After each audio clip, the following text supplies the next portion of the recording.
The most widely used media type that has really high emissions are images, making up roughly 90% of all web traffic. And it's something we can all do something about. We'll be staying on this little topic for a minute as there's quite a lot to say.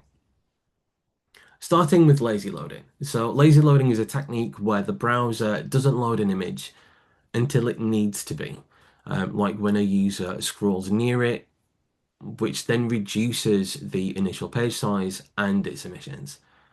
This image is taken from Google's developer documentation, and I'm hoping that it shows the impact that lazy loading images can have on page size and user experience, literally halving that initial page size.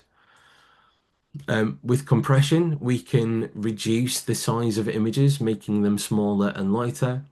There are a multitude of apps and plugins and websites that can help with this and can reduce file size by 90% with very little difference in quality.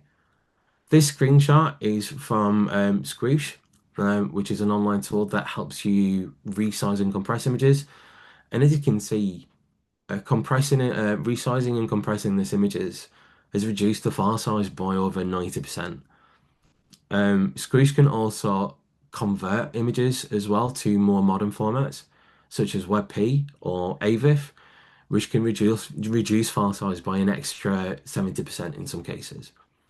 Although a JPEG or PNG fallback should still be added, simply because browser support isn't quite there yet.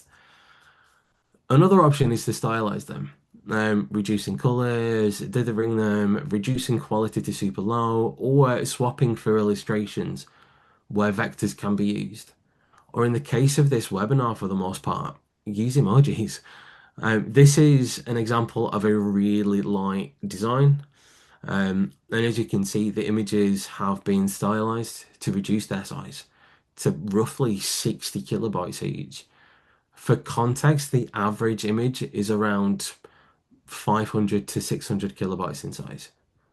Lastly, the biggest impact we can have is to simply remove them.